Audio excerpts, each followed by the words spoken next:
सातारा जिल्ह्यामध्ये जिल्हा परिषद आणि पंचायत समिती निवडणुकांमध्ये योग्य मानसन्मान मिळाला तर युती करू, अन्यथा स्वबळावर लढणार असल्याचा इशारा शिवसेनेचे नेते आणि जिल्ह्याचे पालकमंत्री शंभूराज देसाई यांनी महायुतीतील मित्रपक्षांना दिलाय। पालिका निवडणुकीत भाजपने विचारात न घेतल्याचे सांगत जिल्हा परिषद आणि पंचायत समिती निवडणुकीत जिल्ह्यामध्ये सर्व ठिकाणी शिवसेनेचे उमेदवार उभे केले जातील। मात्र युती संदर्भात चर्चा झाल्यास आणि योग्य तो मानसन्मान राखला गेल्यास जिल्ह्यामध्ये महायुती म्हणून निवडणुका लढवल्या जातील, अन्यथा शिवसेना स्वबळावर लढण्यासाठी तयार असल्याचे पालकमंत्री शंभूराज देसाई यांनी सांगितले। आगामी जिल्हा परिषद पंचायत समिती निवडणुकीच्या नियोजनासंदर्भातली बैठक पार पडली। आम्ही सर्व मान्यवर माननीय मनीष देसाई, संजीव बाबा, माननीय संजीव बाबा, दीपक चव्हाण, राजेंद्र यादव, आमचे तिन्ही जिल्हा प्रमुख, सर्व इतर पदाधिकारी या बैठकीमध्ये आम्ही सहभागी होतो।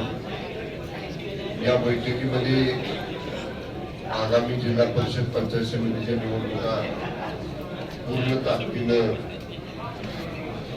लढवण्याची निर्णय झाला। महायुती करण्यासंदर्भात वरिष्ठ पातळीवरनं किंवा महायुतीमधल्या सहभागी मित्र पक्षांकडून जर चर्चा करण्यात आली तर त्या बाबतीतली चर्चा विधानसभा क्षेत्राला एक निवडणूक प्रभारी आपण या ठिकाणी नियुक्त केलेले आहे।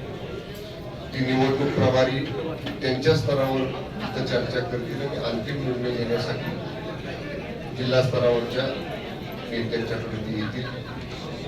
आम्ही आज सर्व पदाधिकाऱ्यांना अगदी आजपासून निवडणूक प्रक्रिया पूर्ण होईपर्यंत आपापल्या कार्यक्षेत्रात सक्रिय राहण्याच्या सूचना दिलेल्या आहेत। आम्ही अर्ज भरतोय, अर्ज भरून अर्ज माघारी घेईपर्यंत जर चर्चा झाली, जर वाटाघाटी झाल्या, मान सन्मान योग्य त्या विधानसभा क्षेत्रातल्या शिवसेना पदाधिकाऱ्यांचा राखला गेला, तशा पद्धतीची जागा वाटप झाली तर जरूर महायुती संदर्भातला विचार होऊ शकतो। पण समजा तसा मान सन्मान राखला गेला नाही, योग्य वाटा शिवसेनेला मिळाला नाही तर शिवसेना निश्चितपणे आम्ही त्या पद्धतीने आमच्या ताकदीवरती आम्ही लढणार आहोत। पूर्ण शिवसेनेची यंत्रणा, शिवसेनेची